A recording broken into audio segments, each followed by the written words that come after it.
Houve um grande boato de que Jesus tinha ressurgido dos mortos. O maior milagre da Bíblia Há um vácuo entre a sua ressurreição e sua ascensão. continua sendo um de seus maiores mistérios. O que ele fez naqueles 40 dias? Eles não contam o que eu e você perguntaríamos. Por que ele voltou? Agora, religião e ciência se encontram na cruz. Naqueles 40 dias aconteceu muito mais do que os evangelhos nos contam. Ele diz como superou a morte. Uma nova investigação dos 40 dias perdidos que desencadearam a fé cristã. Vamos ao assunto e ver o que realmente aconteceu. O que ela revelará pode impactar a fé de milhões. Jesus, os 40 dias perdidos. O Novo Testamento da Bíblia. A fundação do cristianismo. E seus 27 livros culminam em 2 eventos milagrosos no centro da fé cristã: a ressurreição e a ascensão de Jesus Cristo. A ressurreição, a ascensão, são o que nos dizem que Jesus é quem ele diz ser. Eu sou a ressurreição e a vida. Jesus era mentiroso? Era um grande enganador? Ou era quem disse ser? Não vale a pena ter uma fé cristã se essas coisas não aconteceram. Tudo depende disso. Outras histórias da vida e do nascimento de Jesus são cheias de comentários. Há conexões feitas, há explicações dadas. Quando você chega na ressurreição, tudo é ligeiro. Não tem firulas. Por que passariam capítulo após capítulo após capítulo detalhando coisas na vida de Jesus, quando o importante é que ele se ergueu depois de morto? Mas eles não contam nenhuma história sobre isso. Continua um mistério. O Novo Testamento diz claramente que o que aconteceu nos 40 dias não está incluído no Evangelho. Durante séculos, os descrentes perguntam: como é possível que uma fé inteira seja baseada em tão pouca informação? No Novo Testamento, Jesus Cristo volta à vida e anda pela terra por 40 dias. No final desses 40 dias, ele sobe aos céus. Na imaginação, a maioria das pessoas pensa nele voando da tumba, falando com algumas pessoas e depois indo para o céu. Mas ele esteve com elas por 40 dias. O Filho de Deus, com um corpo físico que podia ser tocado, tendo ainda as marcas de pregos nas mãos, andando por aí, conversando e comendo com as pessoas, ensinando as pessoas durante semanas. Até mesmo para devotos cristãos, o período de 40 dias pode ser um ponto cego, apesar desses dias serem os mais profundos na Bíblia. Acho que não há como ler as histórias do Novo Testamento, principalmente os evangelhos, e como eles relatam as questões da ressurreição à ascensão e os 40 dias, e não entendê-los sem aceitar alguma forma de mistério. Não sabemos. Eu acho os mistérios bons. Jesus aparecendo foi um espanto para quem o viu, para seus seguidores, como seria para nós. Esse não era um tempo mágico em que coisas estranhas aconteciam. Era um tempo como o nosso de hoje, em que as pessoas não voltam dos mortos. As pessoas não voltam dos mortos, elas morrem e ficam mortas desde o início dos tempos. É isso que acontece. Uma questão óbvia é levantada. Por que 40 dias? 40 é um número evocativo na antiga tradição israelita. São 40 anos no deserto. A própria experiência de Jesus no início de seu ministério público, 40 dias no deserto. Então, os 40 dias no final da história do período de Jesus na Terra são um sinal. Não sei se tem um significado simbólico. Acho que pode ser só uma testemunha lembrando que ele esteve lá por 40 dias e depois foi embora. Séculos de arte religiosa mostram o Jesus Cristo ressuscitado andando entre os vivos por 40 dias. Mas o que ele fez? O que ele disse? As principais fontes de nosso conhecimento sobre Jesus, Jesus de Nazaré, que andou nessa terra, são os evangelhos: Mateus, Marcos, Lucas e João. Mas além do Novo Testamento, há outras ferramentas e materiais que podem ajudar a esclarecer essas profundas crenças cristãs. Entre eles, o artefato mais reverenciado e controverso da cristandade, o Sudário de Turim. O Sudário de Turim é um pedaço de tecido de 4,5 metros por 1,10 metros, que tem a imagem de um homem crucificado, a frente e o dorso. Há sangue nele, e acredita-se que esse foi o tecido que cobriu o corpo de Jesus Cristo. Em 2010, depois de uma década de pesquisas no Sudário de Turim, o artista em computação gráfica Ray Downing chegou às manchetes do mundo todo por aplicar a mais moderna tecnologia de informática à imagem do homem crucificado no antigo tecido. Se for real, ele é uma testemunha de um evento impossível. E os eventos impossíveis não devem deixar rastros. Mesmo assim, podem existir. É um possível registro da verdade da fé cristã. O corpo de Jesus Cristo no momento de sua ressurreição.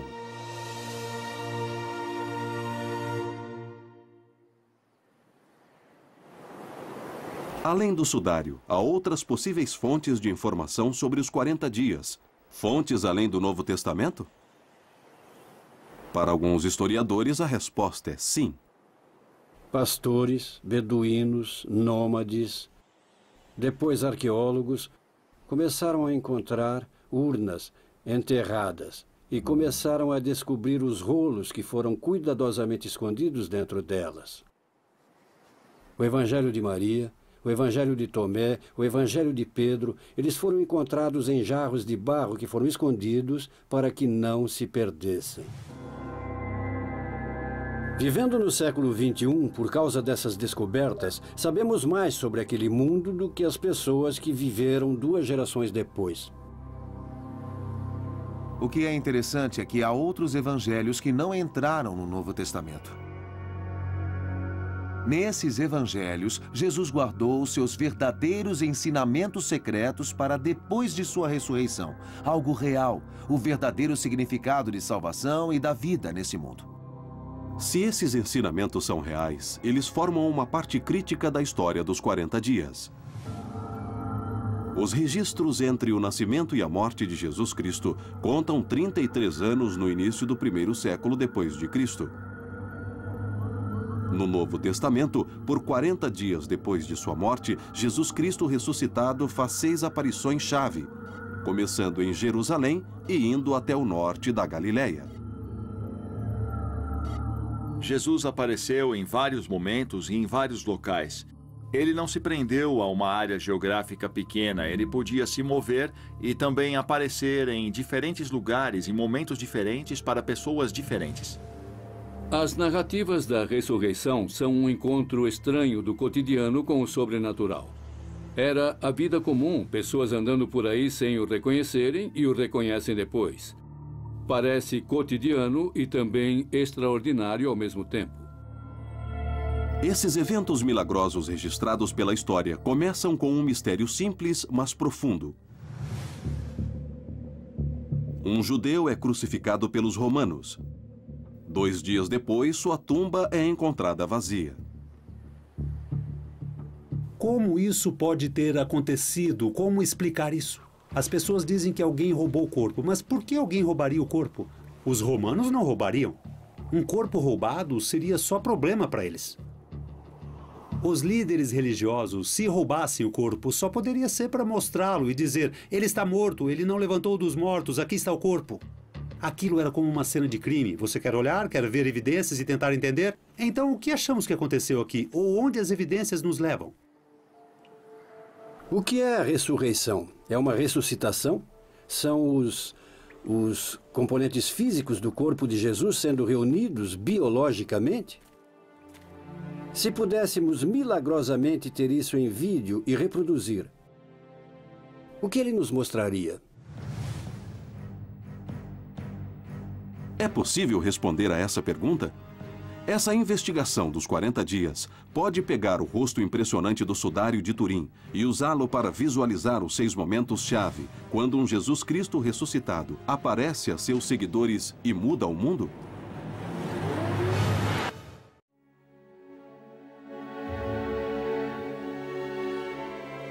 De acordo com o Novo Testamento, Jesus Cristo passou 40 dias na terra depois da ressurreição.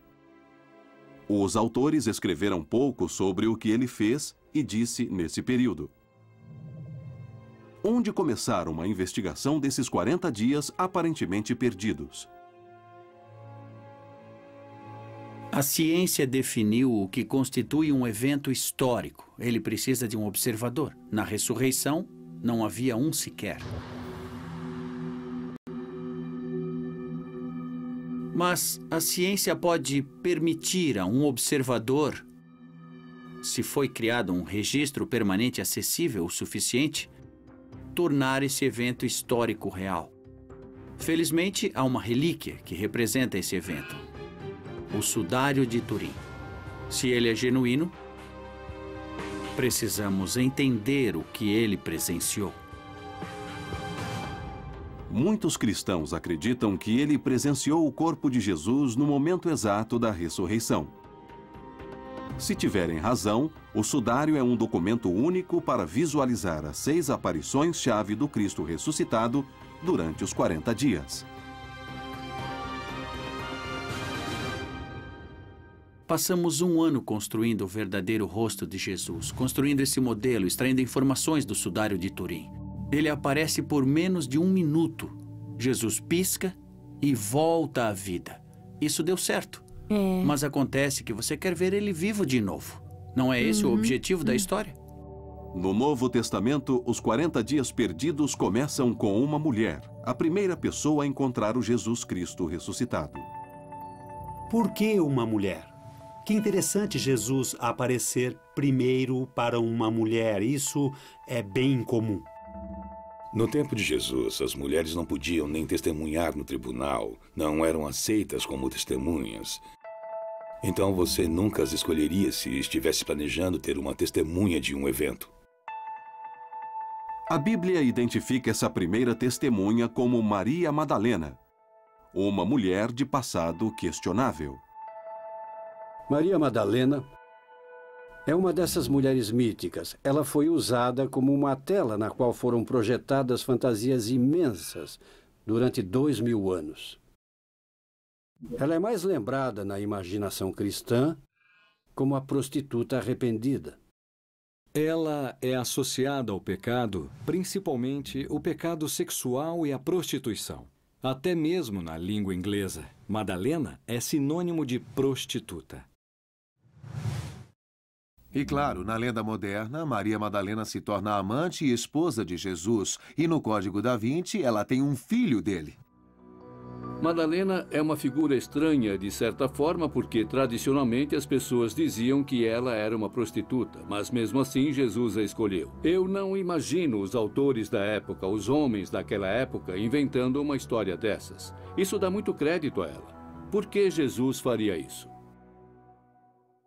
O conteúdo de um texto antigo descoberto no Egito no final do século XIX oferece uma nova perspectiva que ainda não obteve aceitação universal: o Evangelho de Maria Madalena. O Evangelho de Madalena dá um retrato de Jesus visto por ela. Mostra Madalena como líder da igreja e íntima de Jesus e uma pessoa que tem uma sabedoria que não está disponível para mais ninguém. No Evangelho de Maria Madalena, Pedro, o discípulo, diz a ela: "Irmã, sabemos que o Senhor a amou mais que qualquer outra mulher. Por que não nos conta algumas coisas que ele disse que podemos ter ouvido?" Então Madalena fala e o choca, dizendo: "Pedro, vou contar algumas coisas que foram escondidas de você."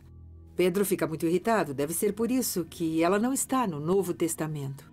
A maior importância de Maria Madalena no Novo Testamento é que ela vem com Jesus da Galiléia até Jerusalém no final de sua vida e ela observa a crucificação.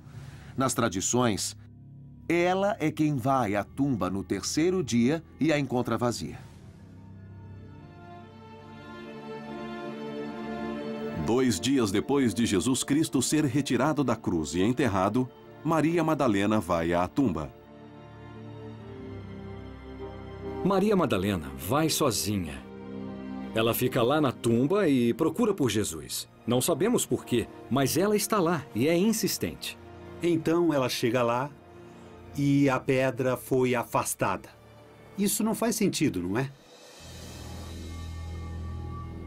ela percebe que Jesus não está na tumba.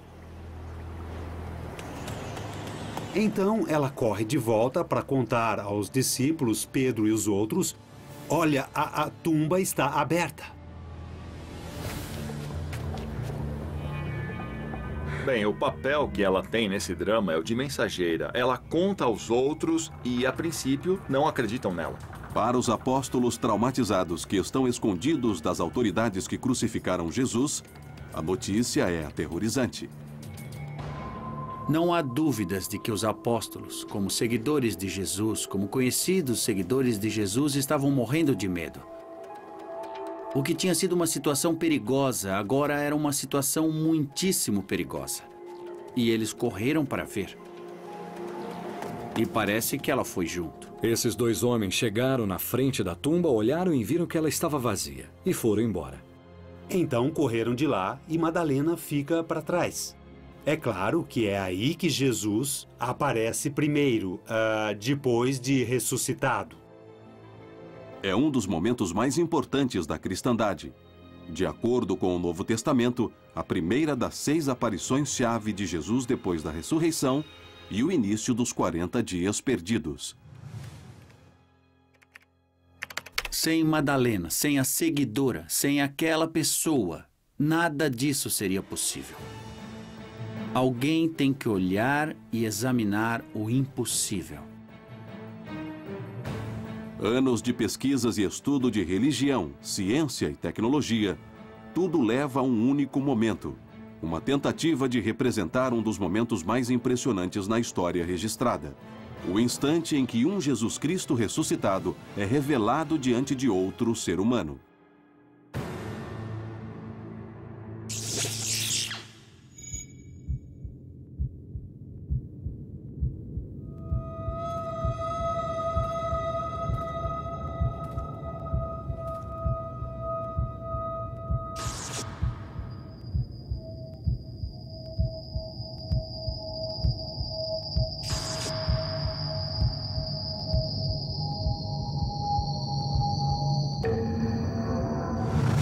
Ele diz a ela: Maria, chama seu nome.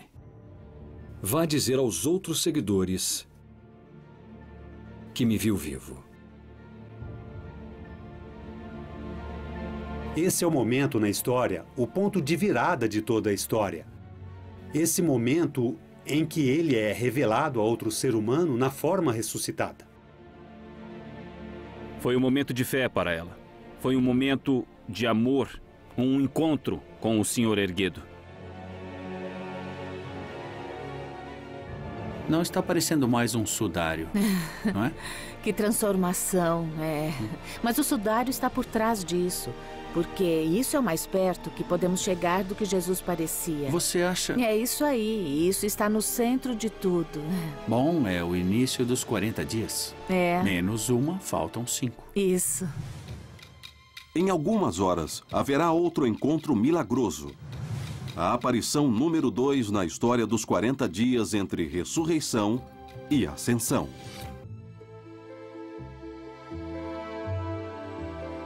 Na missão de reconstrução das 6 aparições-chave dos 40 dias entre a ressurreição e a ascensão, o desafio fica maior para Ray Downing e sua equipe.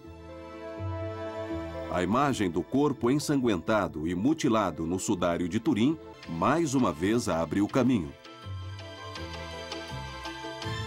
O bom das aparições é que elas iam crescendo. Elas aumentam. É uma progressão. Cada um encontra Jesus de maneira diferente. Madalena o conhece porque ele a conhece. Na próxima aparição, em Emaús, um ritual ativa sua memória e eles lembram que é Jesus. De acordo com o Novo Testamento, a segunda aparição de Jesus acontece no caminho entre Jerusalém e a cidade de Emaús. As aparições de Jesus no período pós-ressurreição têm uma função muito importante. Temos uma história de um homem morto voltando à vida. Mas como é isso? Como é um homem morto que volta à vida? O que ele faz? Descobrimos que Jesus, como pessoa ressuscitada, é um fenômeno bem diferente do que era antes. Isso, aproxima mais. O que aconteceu na ciência nos últimos 30 anos abriu muitas possibilidades para maneiras alternativas de ver a parte física. Acho que a ciência e a fé se unem de certa forma, já que as duas admitem um mistério. É muito importante que nesses dias em que a religião e a ciência são às vezes postas uma contra a outra, como se fossem contraditórias, voltar atrás e dizer, antes de fazer isso, vamos reconhecer o fato de que nós, como historiadores e cientistas, temos que ser honestos. Temos que respeitar as evidências, temos que respeitar as fontes primárias, temos que respeitar as fontes confiáveis. Eu acho que é isso que estamos vendo aqui nesses 40 dias. Vamos direto ao assunto e ver o que realmente aconteceu. O que acontece durante esses 40 dias no Novo Testamento? Podemos olhar além dos evangelhos para descobrir coisas que foram deixadas. E se foram deixadas, por quê? Os autores dos evangelhos são sinceros sobre o fato de que Jesus fez e disse muitas coisas depois da ressurreição. Então eles vão contar uma história nos evangelhos e eles são extremamente seletivos no que escolhem falar. Alguns estudiosos questionam se os autores dos evangelhos estavam sendo seletivos ou restritivos, ou se havia uma intenção mais obscura.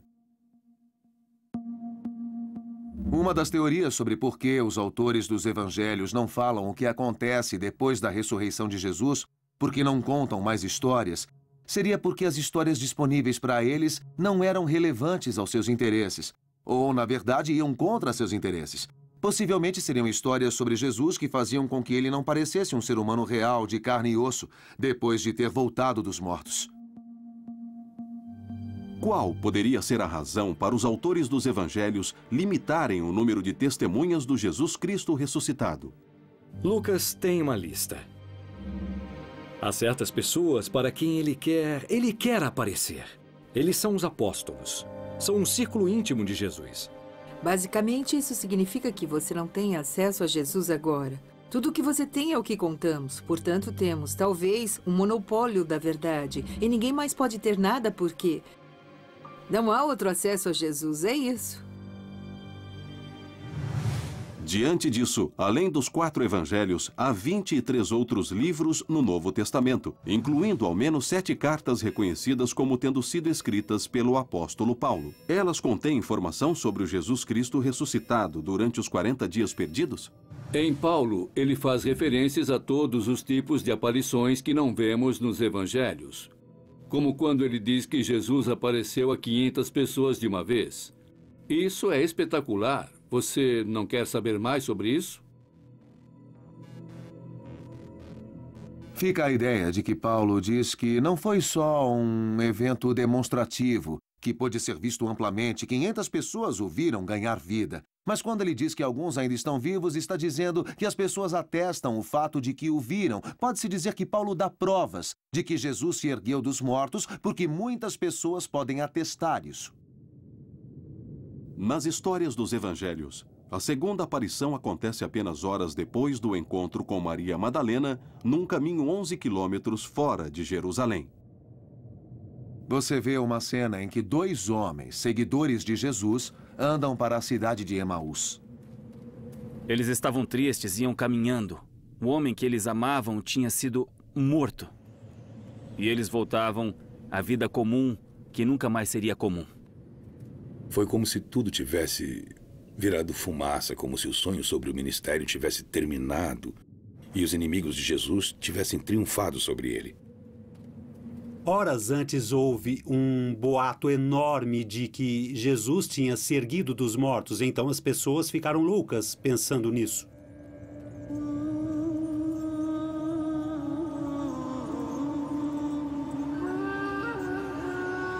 Um estranho se aproxima.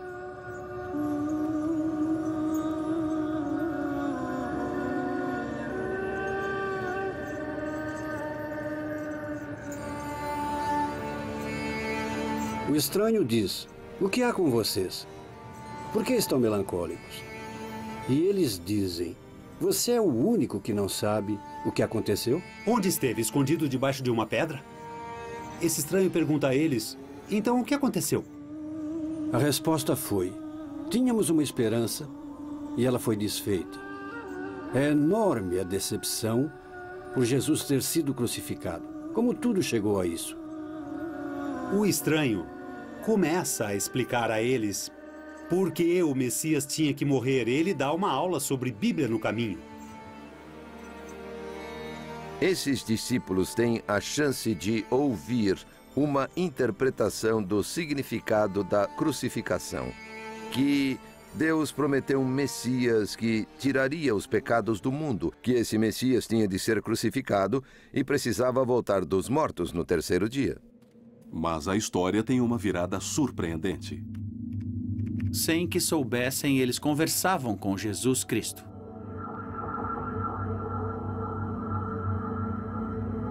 É estranho que geralmente as pessoas encontrem o Cristo ressuscitado e não o reconheçam. Ele era obviamente um ser pré-ressuscitado que eles puderam ver com atenção e depois saber quem era. Mas ele estava modificado o suficiente para não ser reconhecido de cara. Acho isso misterioso, fascinante e, de maneira estranha, realista. O sudário está por trás disso. Ele envolve o rosto e se dissolve no que parece uma estátua, não é?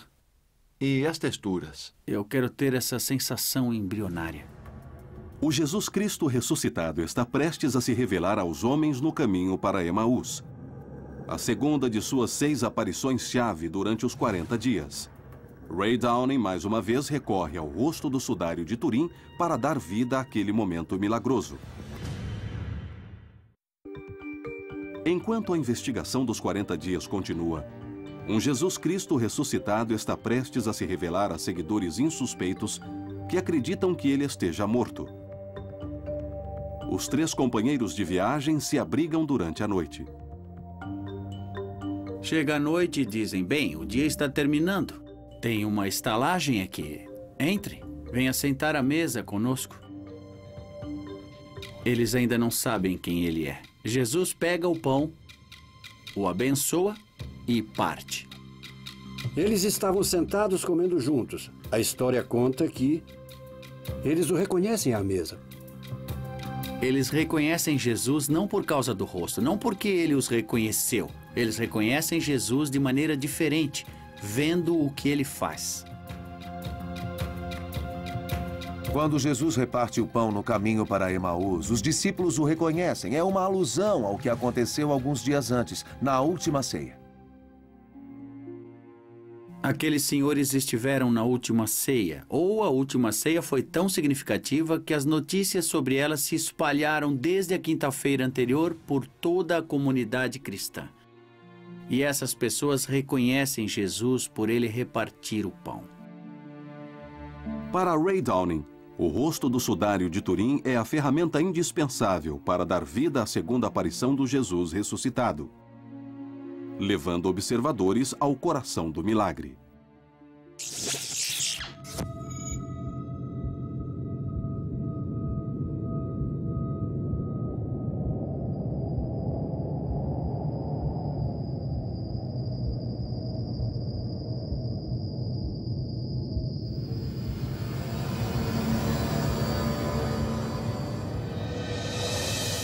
Quando o pão toca a mesa, Jesus se foi.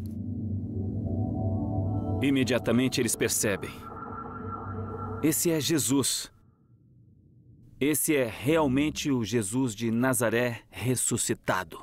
E naquele momento, Jesus partiu e sumiu de vista. 2 deles conversavam e disseram: você não sentiu seu coração arder? Não teve uma boa sensação enquanto conversava com ele? É incrível, era ele.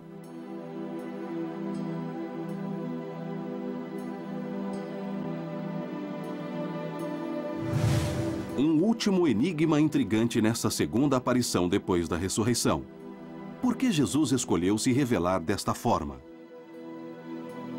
É na repartição do pão que vemos quem é Jesus. E Jesus é o corpo que tinha que ser partido, o pão partido na última ceia. E nesse momento eucarístico, na repartição do pão, é que você vê quem é Jesus. Alguém, em algum ponto do dia, em algum lugar, está fazendo esse ritual. Não há refeição que tenha durado tanto quanto a última ceia.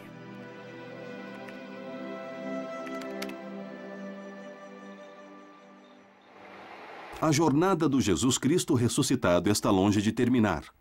Em algumas horas, ele fará sua terceira aparição. Dessa vez aos seus seguidores mais próximos.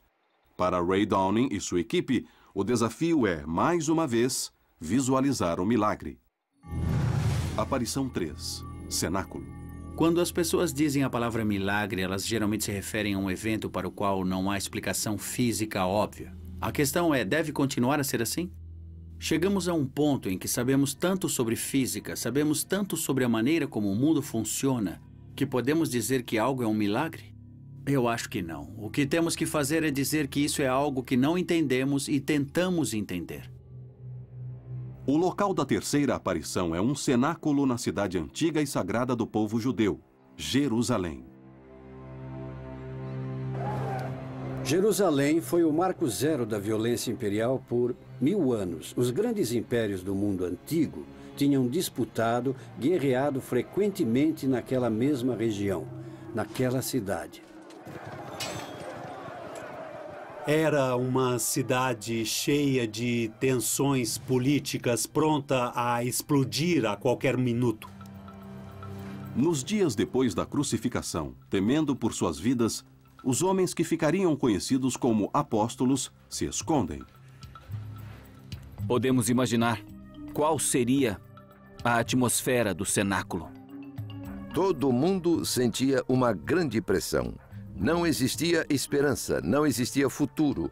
Tudo em que acreditavam tinha acabado. A experiência do luto é poderosa em nossas vidas, e eu sei disso. Como pastor, eu vejo pessoas que caminham ao lado do caixão de alguém querido, e os olhos que eles viam, lindos olhos que os entendiam, agora estão fechados. Isso é ampliado se os olhos que olhavam os seus eram os olhos de Jesus. Imagine do que estamos falando. Estamos falando sobre tirar pregos dos pés e das mãos de alguém que você ama, cujo rosto estava ensanguentado, inchado, que tinha as costas cortadas. Isso é incrivelmente medonho. O luto se abateu. Eles não sabem como ficam agora sem ele, pelo terrível fracasso de sua missão, depois que tiveram que vivenciar a crucificação, e a sua própria culpa, porque todos o abandonaram. Não foram só os romanos que mataram Jesus, foram os amigos mais íntimos que fracassaram, o abandonaram e até o negaram. A ideia de que ele pudesse estar vivo simplesmente não existia.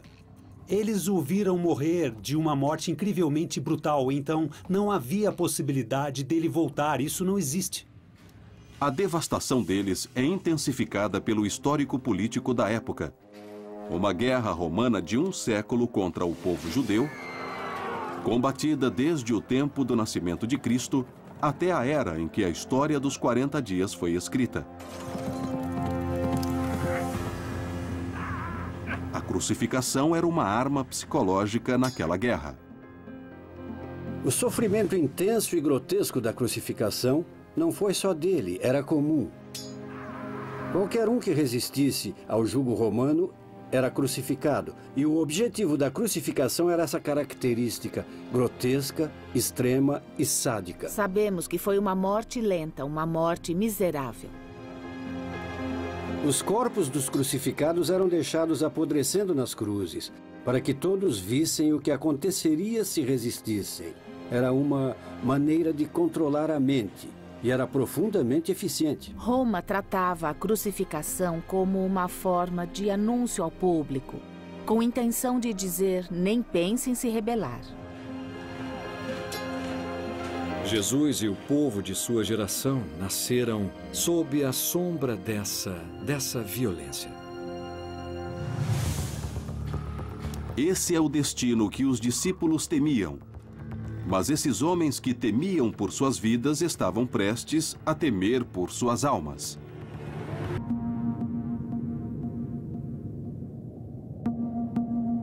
No desenrolar dos 40 dias, o terror da violência romana leva os seguidores de Jesus Cristo a se esconderem. Todos buscaram se esconder e ficaram escondidos. Eles temiam que o que aconteceu ao seu líder, destemido, pudesse acontecer a eles. Pôncio Pilatos não achava nada demais em crucificar pessoas sem julgamentos, sem os devidos processos. Bum! Você está na cruz, você é um exemplo. Nos momentos desesperados antes da terceira aparição, esses seguidores viam seu Messias como uma fatalidade a mais na longa guerra romana contra o povo judeu. A coisa mais importante a dizer sobre a morte de Jesus é que foi a morte de um judeu por ter afirmado sua crença judaica acima de uma fidelidade devida a Roma. Na Jerusalém ocupada pelos romanos, um pregador judeu de visibilidade com um séquito crescente era uma ameaça. A carreira pública de Jesus começa. E ele começa a desenvolver um séquito. Ele ganha grande crédito nas ruas por certas coisas que faz. E isso traz outras pessoas destituídas. E ele se torna um imã de todas as pessoas destituídas e marginalizadas. Então, seu séquito vira uma multidão. Isso é um problema. Por isso, Jesus muda tanto de endereço. Ele se muda muito. Ele sabe que é perigoso. Quando Jesus chega a Jerusalém, que acabou sendo sua passagem final, ele estava numa cidade congestionada de peregrinos e o poder colonial romano estava todo em cima dele. Por séculos, cristãos viram os líderes judeus em Jerusalém como os vilões na história dos 40 dias. Jesus é retratado como se fosse o inimigo do povo judeu, como se ele mesmo não fosse judeu. E os romanos são retratados como se fossem forçados a executar Jesus. Pôncio Pilatos é lembrado nos evangelhos como aquele que lavou das mãos o sangue desse homem inocente. Não quero matá-lo, eu o entrego a vocês. E dizem que a multidão judia gritava: crucifiquem, crucifiquem! Historiadores antigos identificam o homem que crucifica Jesus, o governador romano Pôncio Pilatos, como particularmente sádico. Alguns anos depois da crucificação, ele é destituído por brutalidade. Dizer que um administrador romano deve ser destituído pelo que chamaríamos de violência policial é bem extraordinário. Aquele era um regime imperialista brutal, que não tinha pudores em matar muita gente. Roma lutou contra os judeus por mais de 100 anos. A história do Cristo ressuscitado e dos 40 dias é escrita no exato momento em que as tropas romanas levam sua guerra para as ruas de Jerusalém, destruindo o templo e matando milhares. Foi a guerra romana, mais que qualquer outro fator, que formatou a história de Jesus. Ler os evangelhos de Jesus, sem referência à selvagem guerra romana que se desenrolava enquanto eram escritos, é equivalente a ler o diário da menina Anne Frank, sem qualquer referência ao Holocausto. É a execução de seu líder naqueles tempos de terror que leva os discípulos a se esconderem. Mas seu medo está prestes a ser transformado. Ray Downey e sua equipe tentam capturar o momento em que esses homens são modificados para sempre.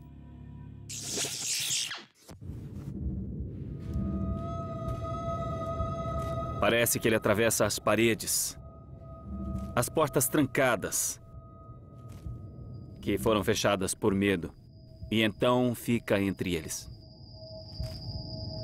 De repente, Jesus está entre eles. Jesus pode se mover numa dimensão que nós não podemos. Ele se move no tempo. Nós estamos restritos ao espaço. O tempo, para ele, é o espaço. Acho que estou tendo alucinações. Acho que não dormi o suficiente nos últimos dias. Mesmo acreditando em Jesus, não tenho compreensão do que fazer com isso. Por que ele voltou? Deus nos diz, através da ressurreição de Jesus, que o corpo importa, o mundo físico importa. Isso redime o mundo material. Essa aparição do Cristo ressuscitado é vista como o ponto de mudança na história dos 40 dias. E ele diz: que a paz esteja convosco. E ele joga por terra esse medo. E ele joga por terra esse temor. O medo foi a primeira resposta à morte de Jesus. De repente, eles podem sair às ruas e dizer publicamente que são relacionados a Jesus de Nazaré.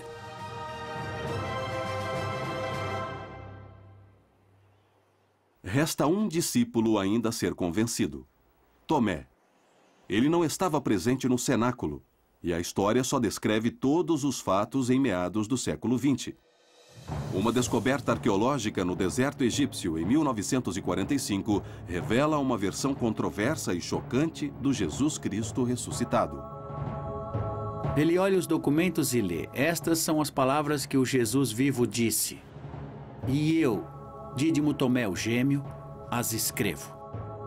Quem puder compreender o significado dessas declarações não vivenciará. Os 40 dias entre a ressurreição e a ascensão, a imagem retirada do sudário de Turim se mantém fundamental na visualização das aparições de Jesus Cristo. Mas seria esse o autêntico artefato estimado e controverso? Ele data do tempo da crucificação? E pode conter o verdadeiro rosto de Jesus Cristo?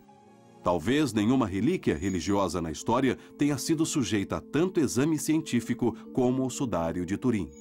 Em 1978, um grupo de cientistas foi selecionado para estudar o sudário. Eles não foram selecionados pela igreja, eles foram selecionados nos Estados Unidos. E foi multidisciplinar, eram químicos, físicos, todos os tipos de especialistas. Eu entrei nessa totalmente cético. Sabe, sendo fotógrafo, eu peguei meu zoom confiável e comecei a olhar a área da imagem. E não havia partículas, não havia tinta, não havia como. Naquele momento, eu soube que fosse o que fosse, aquilo não era tinta. Então, o que fez a imagem? Mesmo depois de 30 anos de análises intensas, os cientistas que examinaram o sudário ainda não fazem ideia. O sudário de Turim é o manto autêntico de Jesus ou não? Se não for, então o que ele é? Bem, se não é autêntico, deve ser obra de um artista. E ainda, os resultados do projeto do sudário são bem claros. Todos os testes indicam que não há vestígio visível de nenhum tipo de tinta, tintura, corante, pigmentação, mancha, nada. Então, em 1988, o sudário encara intensos exames quando um grupo de cientistas tenta determinar a idade exata do tecido usando a datação por carbono 14. A datação por carbono 14 deu o resultado de uma data entre 1260 e 1390. Se a datação estiver correta, isso indica que o sudário tem apenas 700 anos. Se for esse o caso, ele não pode ser o sudário de Jesus. Logo depois, surgem teorias de que o teste pode ter sido falho. Alguns dizem que as amostras cortadas das pontas do manto sagrado podiam não fazer parte do sudário original. Outros acreditam que os resultados foram contaminados pela manipulação durante séculos. Enquanto isso, pesquisadores históricos encontraram evidências sugerindo que o sudário existia bem antes de sua primeira aparição, conhecida na França do século XIV. Temos todas as outras pistas no registro histórico anterior. Uma pista histórica importante, uma ilustração de um manuscrito húngaro do século XII. Claramente, ela mostra as linhas em zigue-zague, espinha de peixe da tecelagem do sudário. O sudário tem uma tecelagem bem diferente.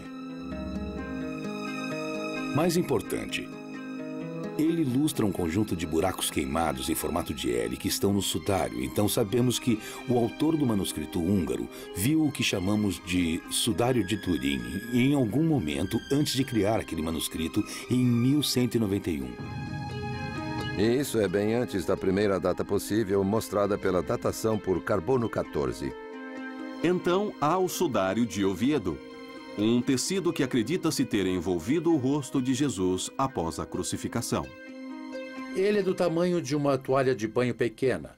Está em Oviedo, na Espanha, e está lá desde o século VII, por volta de 616. Esse sudário parece um tecido bem mais ensanguentado. Se foi usado primeiro, absorveu bem mais sangue. Mas colocando-os juntos, o sangue de um se encaixa no rosto do outro. O que sugere que os dois tecidos cobriram o mesmo rosto, aproximadamente no mesmo momento. Conhecemos o de Oviedo como um documento histórico no início do século VII. Se esses dois tecidos são relacionados, obviamente o sudário tem uma data bem anterior ao período medieval, como sugere a datação por carbono. Do ponto de vista da ciência, o sudário de Turim não pode provar ser o sudário de Jesus. Não pode. Mas há uma visão diferente da evidência, e essa é a definição jurídica da evidência. Por exemplo, se o sudário estivesse sob julgamento sobre se seria autêntico ou não, acredito que o júri diria que é autêntico. Nós temos alguma coisa a nosso favor. Temos o rosto real de Jesus retirado do sudário de Turim. Nós retiramos seu sangue, retiramos o seu rosto. Usando essa informação, vamos além dos evangelhos, até outros textos cristãos antigos, e vendo se podemos voltar lá e saber mais do que sabemos. No esforço de compreender e visualizar a quarta aparição de Jesus Cristo, o encontro com o discípulo conhecido como Tomé, o caminho leva ao século XX. O local, um canto remoto do Egito, próximo da cidade de Nag Hammadi, próxima ao rio Nilo. Um grupo de fazendeiros locais estava buscando fertilizantes ao ar livre, bem perto, bem próximo da cidade de Nag Hammadi. Uma das pás atingiu algo rígido.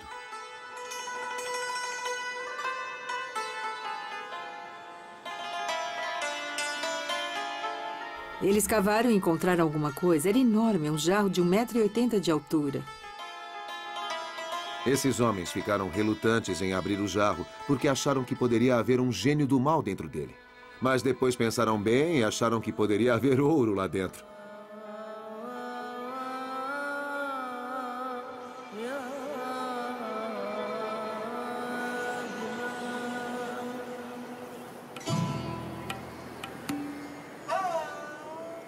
Nele estava uma coleção de livros de uma antiga biblioteca de um monastério.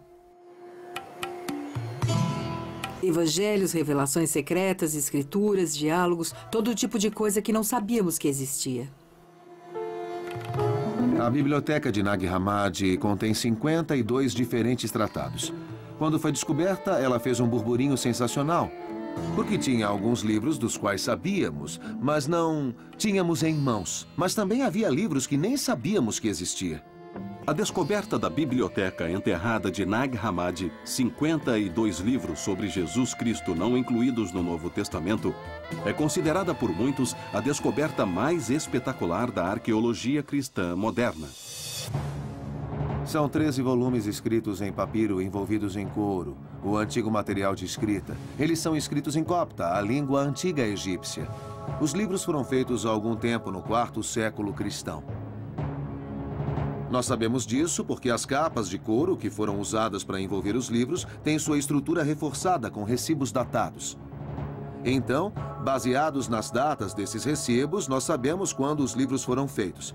Há fortes motivos para se pensar que são traduções de originais gregos, escritos em algum momento no século II. Ou possivelmente antes disso. O Evangelho de Tomé, o Evangelho de Felipe, o Evangelho da Verdade. Vários evangelhos, vários escritos atribuídos a Jesus e seus discípulos que nós simplesmente nunca tínhamos visto. Isso muda a situação. Temos um cenário bem mais cheio, mais complexo do antigo movimento cristão, histórias que não ouvíamos, argumentos que não conhecíamos, todo tipo de debate que faz parte da formação desse movimento. Há muitas revelações secretas encontradas aqui, poesias místicas. Há descrições de como o universo passou a existir a partir disso.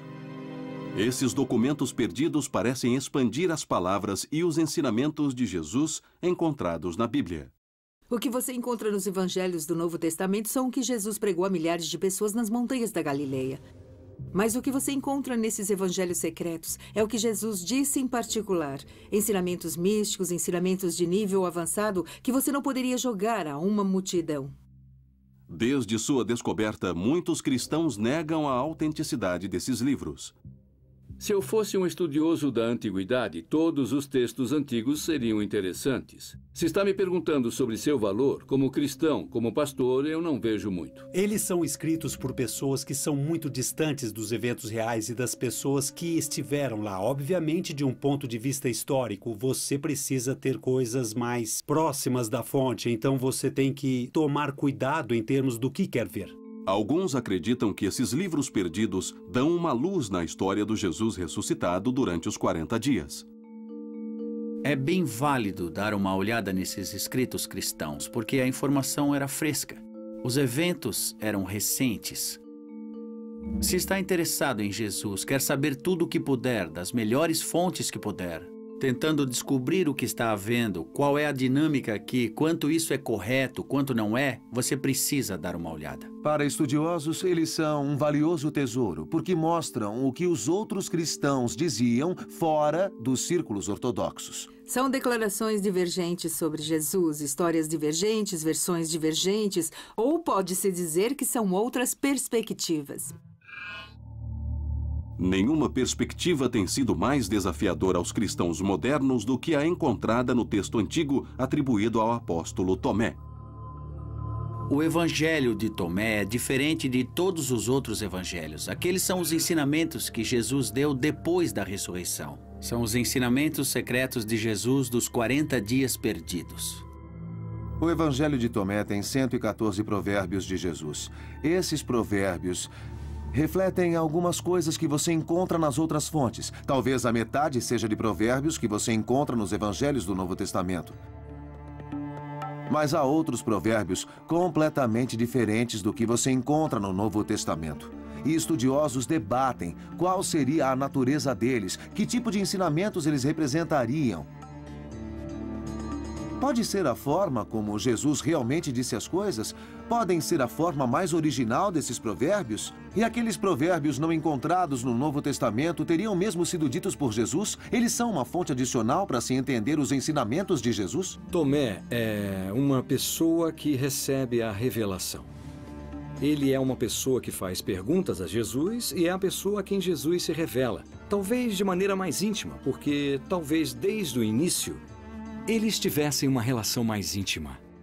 Longe de ser descrente, Tomé foi um confidente íntimo do Jesus ressuscitado e isso tornou seus ensinamentos duplamente problemáticos para os antigos cristãos. O Evangelho de Tomé é um daqueles livros que os padres da Igreja Ortodoxa acham problemáticos. Esse evangelho não enfatiza a importância da morte e da ressurreição de Jesus para a salvação. Esse evangelho não segue as regras teológicas e, por esse motivo, os padres da igreja o condenam e, por isso, acabou ficando perdido até ser descoberto em 1945. As primeiras linhas desse evangelho intrigaram estudiosos por meio século. Essas são as palavras secretas do Jesus vivo e Judas Tomé Dídimo as escreveu. Aquele que entender a verdadeira interpretação das palavras não experimentará a morte. Mas essas são as palavras de um crente ou de um herege? Na visualização da quarta aparição, que Tomé irá surgir? Na tentativa de visualizar os 40 dias entre a ressurreição e a ascensão, Ray Downey e sua equipe encaram um sério desafio. Um estranho evangelho que dizem ter sido escrito pelo apóstolo Tomé. O evangelho de Tomé tem uma curiosidade, ela se relaciona ao nome de Tomé. Tomé significa gêmeo. Há um significado de que esse evangelho é uma maneira de se tornar gêmeo de Jesus. Ele, na verdade, diz: entenda tudo isso e seja eu. Alguns ensinamentos no evangelho de Tomé ecoam palavras ditas pelo Jesus do Novo Testamento, mas outras são consideradas fortemente controversas por muitos cristãos. No Novo Testamento, Jesus prega que o reino de Deus chegará em breve. Isso significa que o mundo está prestes a ser destruído e transformado. Vai haver o fim do mundo e o dia do juízo, e melhor estarem prontos. Quando você lê o Evangelho de Tomé, Jesus diz: o reino de Deus não é algo que vem no fim dos tempos, é algo dentro de você, fora de você, é em todo lugar. É viver na presença de Deus. Você tem uma chama do divino dentro de você. Você tem que se conhecer para vir para o reino. Vocês são os filhos do Pai vivo. Se não conhecerem a si próprios, não terão salvação. Alguns estudiosos acreditam que os estranhos ensinamentos encontrados no Evangelho de Tomé e em outros textos da Biblioteca Enterrada, descoberta em 1945, são apenas uma pequena fração dos escritos perdidos sobre a ressurreição de Jesus Cristo. Tiveram muitos evangelhos que não chegaram ao Novo Testamento e muitos deles ficaram perdidos para sempre. Então nós não sabemos exatamente o que eram. Mas esses evangelhos estavam mesmo perdidos? Ou havia outros motivos mais sinistros para deixá-los de fora do Novo Testamento? A resposta começa com o escrito das primeiras histórias sobre um Jesus Cristo ressuscitado. Muitos acreditam que os autores dos evangelhos eram apóstolos que tinham testemunhado os eventos dos 40 dias. Eles contaram o que vivenciaram. Isso é reconhecimento em primeira mão. Se vamos colocar isso em dúvida, tenhamos em mente de que estamos colocando em dúvida uma experiência em primeira mão. Outros desafiam essa declaração. Esses evangelhos são escritos 30, 40, 50 anos depois dos eventos que eles descrevem, por pessoas que não estavam lá vendo as coisas acontecerem. Em outras palavras, depois que Jesus morreu, as pessoas começaram a contar histórias sobre ele. E enquanto convertiam outras pessoas para a crença nele, os convertidos contavam histórias para outros, que contavam para outros. E com o tempo, essas histórias foram espalhadas entre pessoas que não viram nenhuma dessas coisas acontecerem. Durante décadas, várias histórias sobre o Jesus ressuscitado foram escritas. Apenas no século IV, a Igreja reuniu toda a riqueza de dezenas e dezenas e dezenas de textos sagrados, ao que foi chamado de cânone de textos. Cânone era a palavra grega para uma lista. Que livro estaria na lista?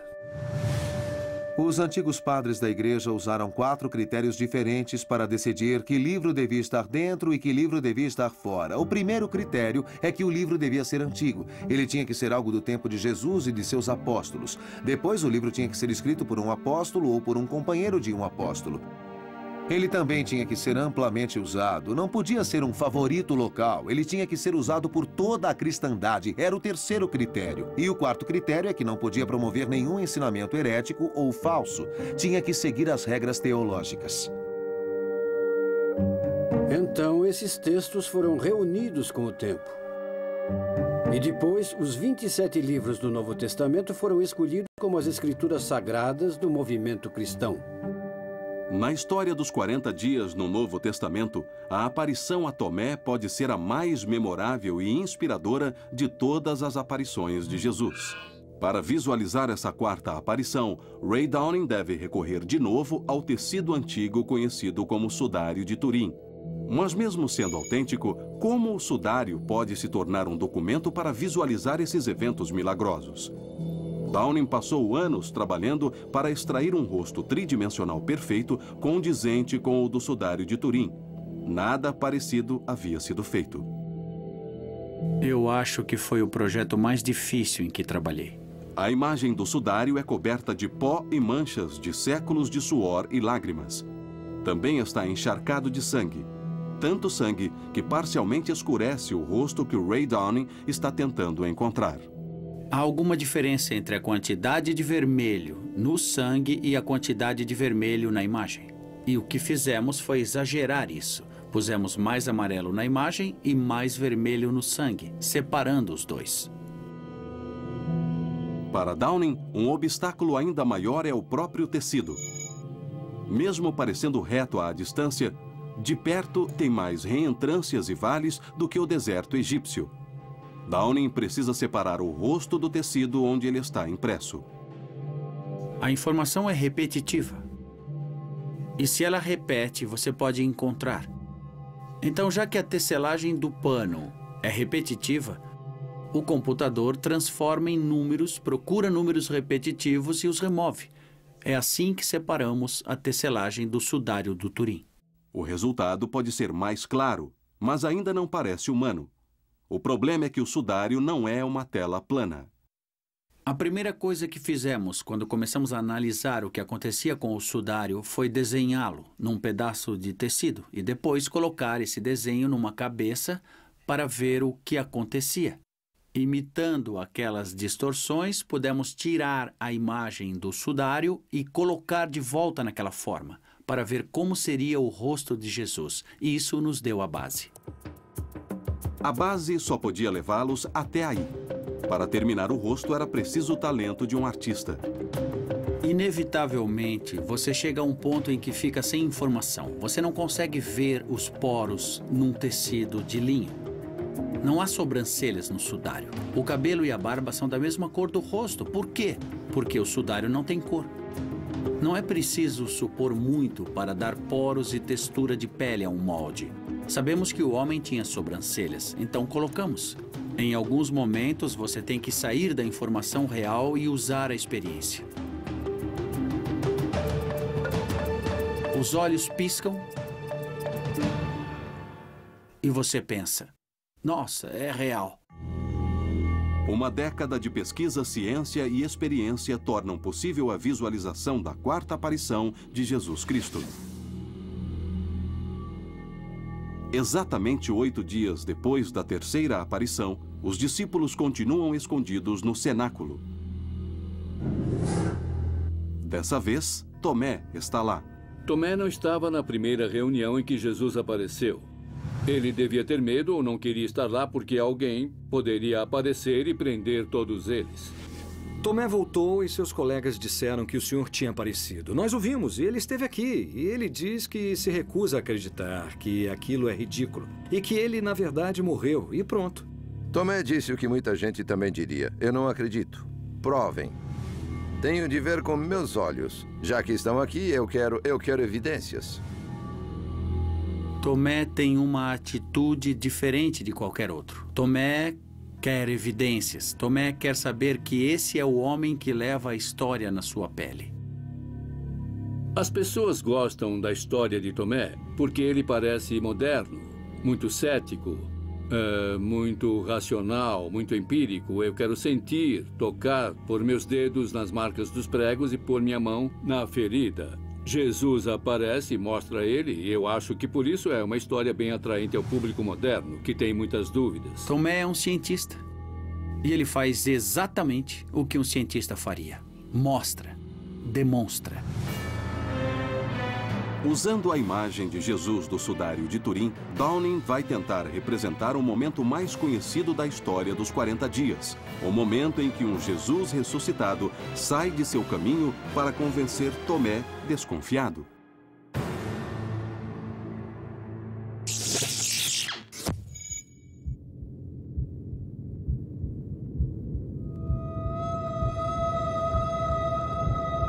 Ele chama Tomé e diz: Tomé, ponha seu dedo aqui, na minha mão, e ponha sua mão no meu corpo.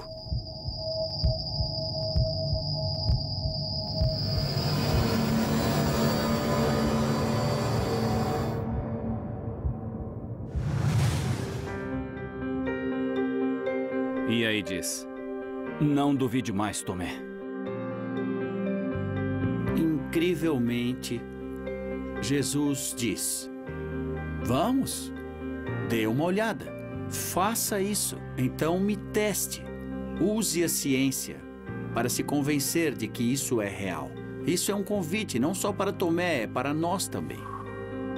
Mesmo depois que Tomé viu Jesus, ele não se convenceu até tocar nele. Tomé, então, passa de descrente a evangelizador. Isso aconteceu com todos os discípulos. Jesus diz naquele ponto, quando está claro que Tomé acredita: abençoados sejam aqueles que creem sem ver. A maioria de nós, na história, não viu Jesus assim, então temos que levar isso à autoridade de outras pessoas. Temos que pesar evidências, não podemos realmente vê-lo. As aparições depois da ressurreição e antes da ascensão são anedotas que nos mostram como esse movimento deixou de ser um grupo de fracassados, vencidos, intimidados e aterrorizados para se tornarem um grupo de pessoas prestes a incendiar o império. A milagrosa experiência dos 40 dias vai transformar esses discípulos ansiosos em apóstolos destemidos. A chave para sua transformação vai ser um evento tão espetacular e misterioso que desafia a descrição por 2000 anos.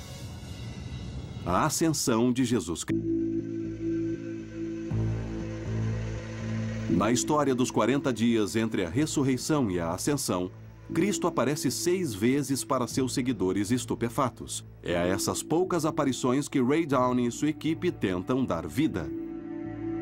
Temos 4 aparições terminadas e apresentadas. Sabemos que o verdadeiro rosto de Jesus funciona e parece verossímil. A geometria, as expressões faciais funcionam, o corpo se move corretamente. Parece bem autêntico. Exato, todos os problemas estão para trás, mas o problema contextual é diferente agora. Jesus está ao lado de um lago. Agora o contexto é expandido. Restam apenas 2 aparições. A próxima acontece no Mar da Galileia, onde Jesus vai operar um dos milagres mais surpreendentes da Bíblia. Mas antes de Downey e sua equipe darem vida a essa cena, uma questão persistente deve finalmente ser respondida. Por que os cristãos de hoje sabem tão pouco sobre a história dos 40 dias?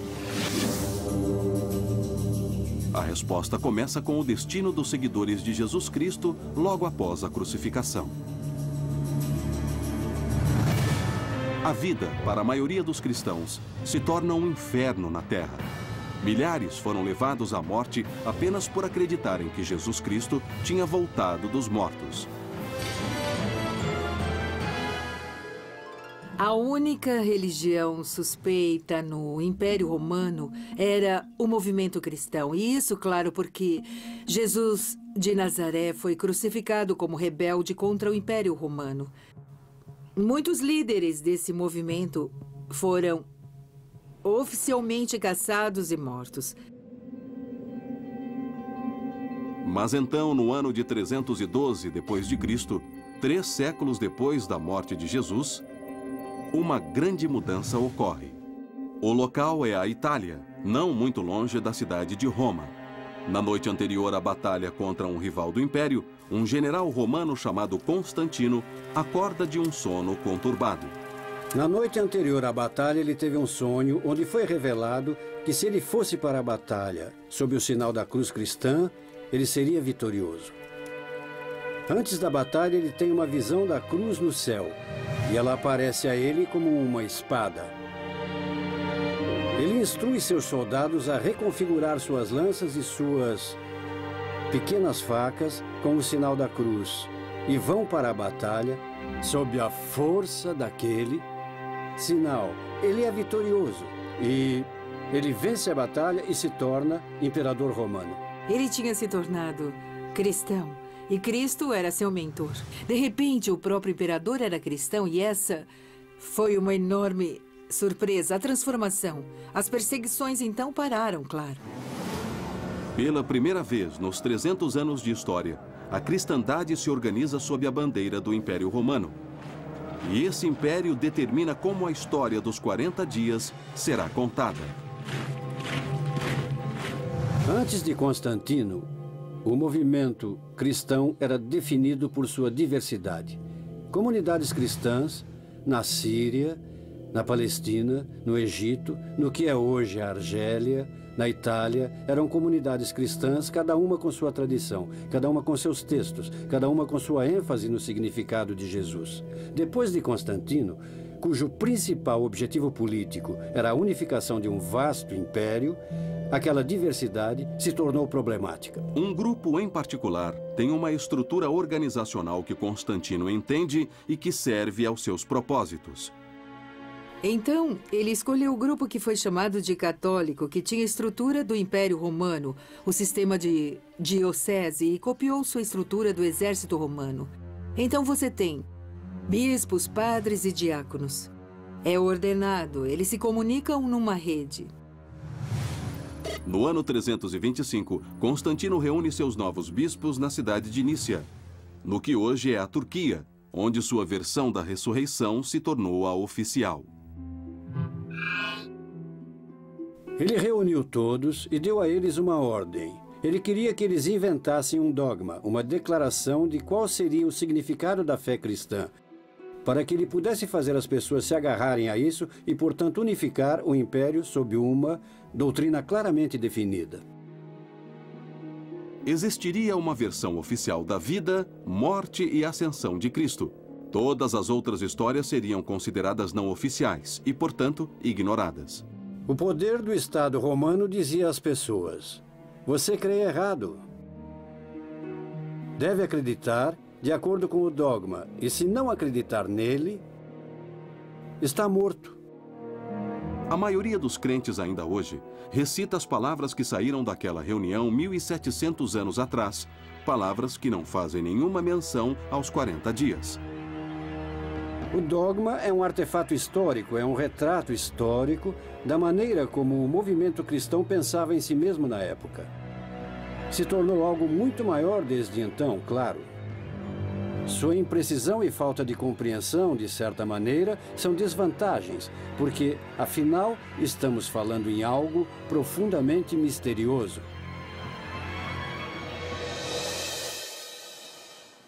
Mas enquanto o dogma oficial da cristandade não faz menção aos 40 dias, algumas histórias milagrosas sobrevivem nos evangelhos do Novo Testamento.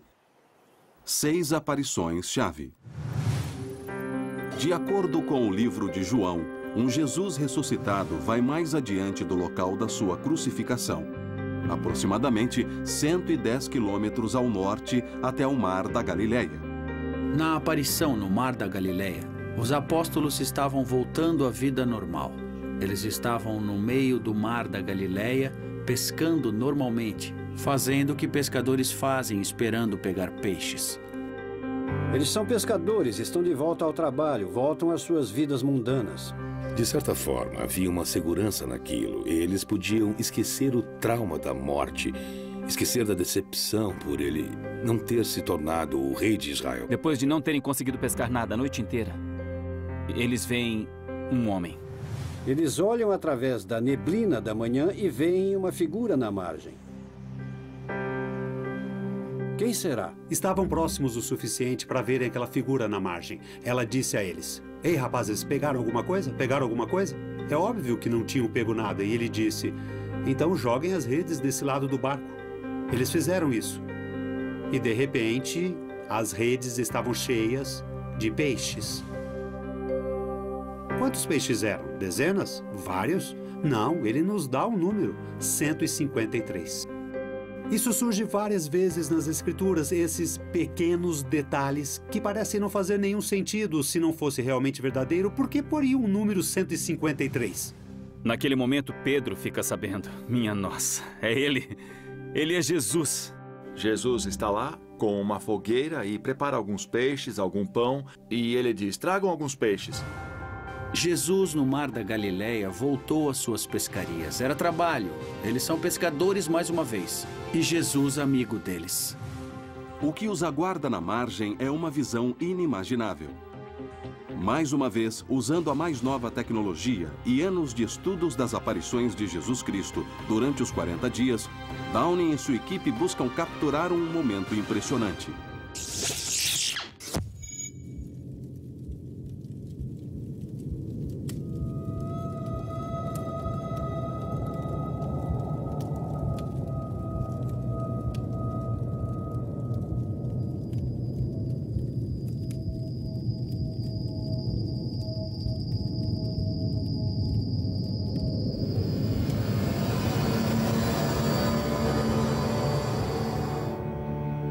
A Galileia é importante porque é o lugar onde os discípulos viveram e trabalharam. E quando Jesus apareceu para eles lá, o que ele dizia era: minha ressurreição dá a vocês significado, dá a vocês uma vida que tem significado onde vivem, onde sua família está, onde suas raízes estão, onde trabalham.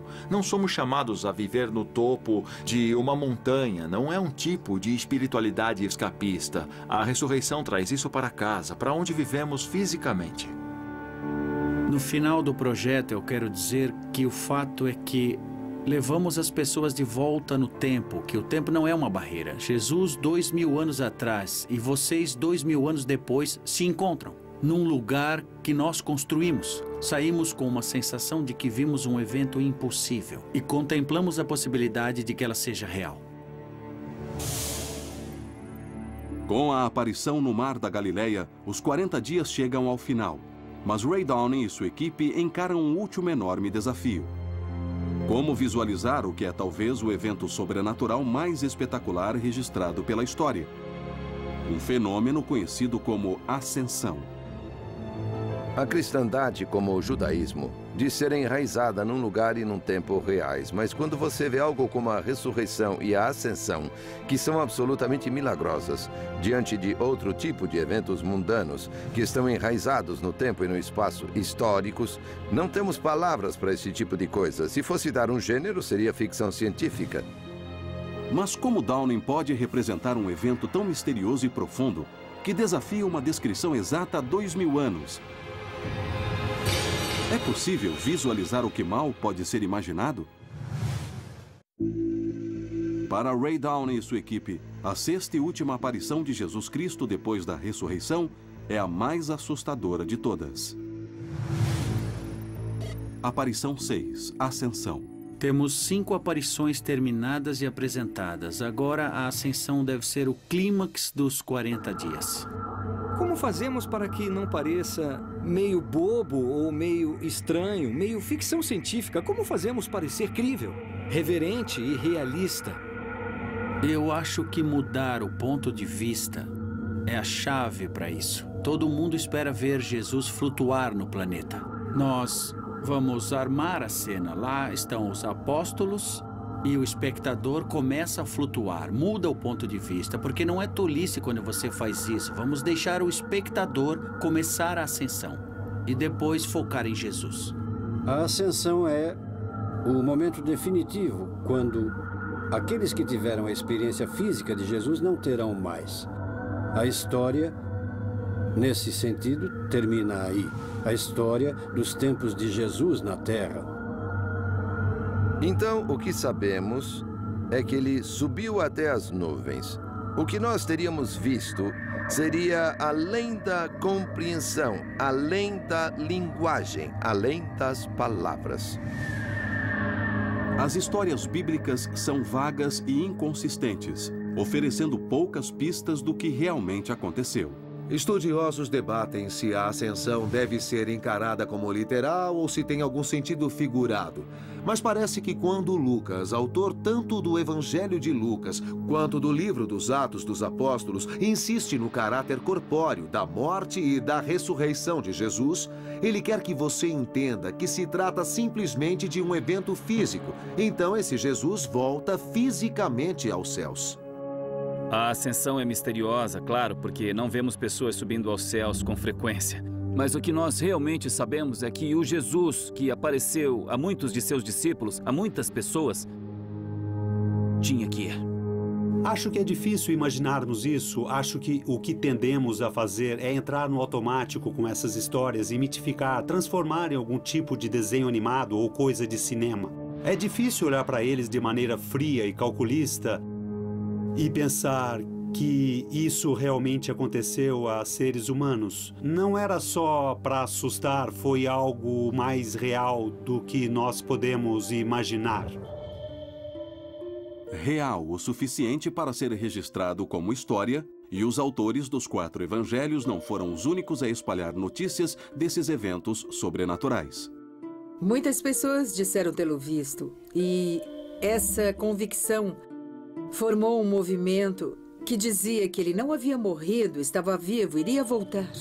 Um dos livros na biblioteca enterrada, descoberta no deserto egípcio em 1945, descreve essa aparição. A revelação secreta de João começa com Jesus morto.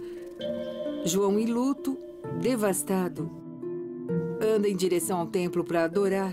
E alguém chega, toca nele e diz: sabe aquele seu Messias? Ele era uma fraude. Ele levou você a destruir suas próprias tradições como judeu. E João está tão arrasado que nem consegue entrar para adorar. Ele só vaga pelo deserto sozinho. De repente, ele diz ter visto uma luz forte e a terra tremeu. Ele ouviu uma voz que dizia: João, João, por que você chora? Eu estou sempre com você. Era Jesus falando. Mas, seja qual for a fonte, nenhuma história sobre o Jesus ressuscitado e os 40 dias perdidos pode se comparar ao momento final na Terra, a ascensão. Para o artista em computação gráfica Ray Downing, a questão é: como representar um evento que nem os homens que dizem ter sido testemunhas conseguem descrever adequadamente. A ascensão e a sua representação são muito complexas. Jesus faz seus apóstolos o encontrarem no Monte das Oliveiras e diz a eles que vai embora. Passaram uma vida juntos, uma morte juntos, um renascimento juntos, e agora os deixa sozinhos. Lhes dá a responsabilidade de transmitir o que lhes foi ensinado para o mundo todo. Antes de partir, o Jesus ressuscitado diz a alguns de seus seguidores o que acontecerá a eles. Jesus diz a Pedro como ele vai morrer, que vai ser uma morte violenta. Pedro olha para trás e vê João. João, o discípulo que Jesus amava. E ele quer saber o que vai acontecer com esse homem. E Pedro ouve de Jesus: isso não é da sua conta. A história dele é diferente da sua. Vá fazer a sua história. Ao fim dos 40 dias, os apóstolos são homens diferentes. Antes da ressurreição e da ascensão, nenhum dos discípulos poderia dizer que falava com credibilidade. Nenhum deles entendia a história. Nenhum deles era apaixonado o suficiente pela história a ponto de morrer por ela. E depois que a ressurreição e a ascensão aconteceram, todos aqueles discípulos dedicaram suas vidas a dizer ao mundo que Jesus Cristo tinha se erguido. Eles ficaram ligados à história por décadas e décadas. A maioria deles morreu horrivelmente nas mãos dos romanos. Tudo o que tinha a fazer era abjurar, porque nenhum deles renegou. Se tivesse vivenciado isso, se tivesse mesmo vivido e soubesse que Jesus se ergueu dos mortos, alguma coisa poderia calar a sua boca, será?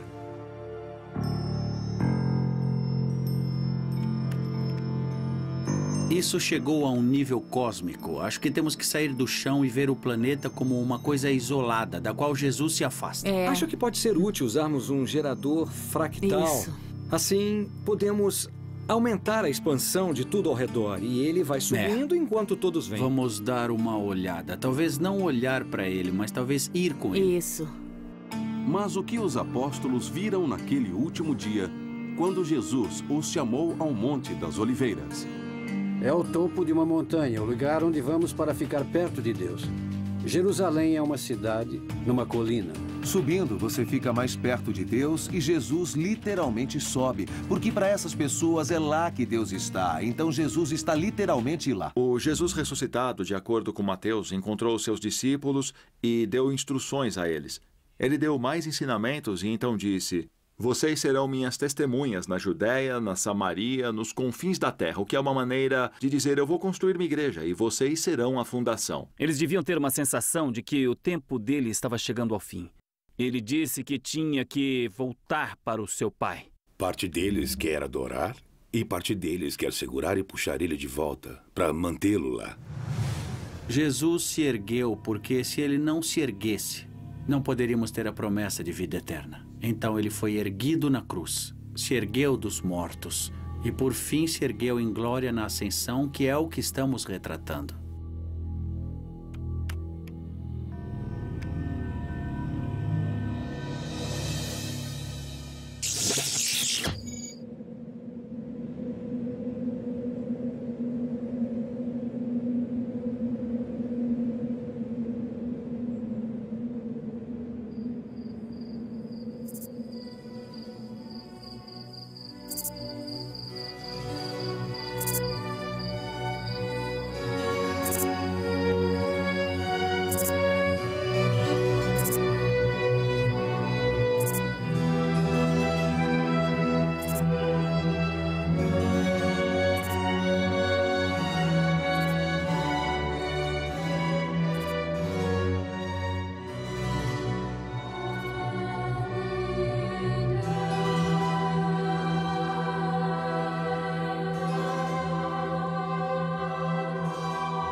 A cena ia além das palavras humanas.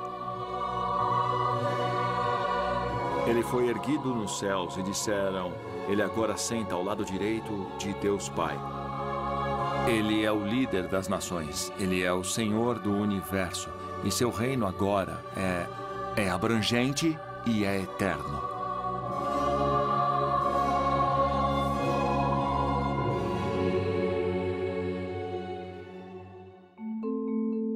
A ascensão do Jesus Cristo ressuscitado aos céus completa a história dos 40 dias perdidos. A história da ressurreição é absolutamente vital para compreendermos como os autores dos evangelhos tentaram retratar Jesus. Eles sentiram, evidentemente, que tinham que provar a todos os leitores que Jesus realmente foi erguido aos céus. Não foi uma alucinação, não foi um tipo de miragem que as pessoas tiveram, foi um evento real. Mas essa investigação revelou tudo o que pode se saber sobre esse período misterioso? A trilha termina com o Novo Testamento da Bíblia, o Sudário de Turim, antigos manuscritos e textos escondidos? Ou haverá outras descobertas, revelações do Sudário, evangelhos desconhecidos a serem encontrados, novos entendimentos dos ensinamentos de Jesus? O poder sobrenatural de Deus desceu até a vida comum, porque a vida parece tão incrivelmente comum, e essa é uma maneira de dizer que Deus está entre nós, Deus está conosco, como diz Emanuel. Ele veio pregar, operar milagres, sofrer, morrer e se erguer. E aparecer novamente. Depois ele vai embora para o céu com seu Pai. E promete a todos nós que nossa missão aqui nessa terra é importante. E que, apesar de não estar aqui conosco hoje, vamos lembrar do tempo em que esteve. Sua ascensão significa que Jesus superou totalmente os poderes que pareciam subjugá-lo. Ele ressuscitou dos mortos. A crucificação não foi o fim da história, foi o início dela. Lembra quando ele atravessou uma parede? Lembra quando ele veio a nós na margem das águas da Galileia? Lembra quando ele andou entre nós? Essas histórias são reais? Claro que são reais. Elas são históricas? Claro que não são históricas da maneira como nós, pessoas esclarecidas que querem os fatos, obcecadas pela biologia, recontam a história. Elas são melhores que isso.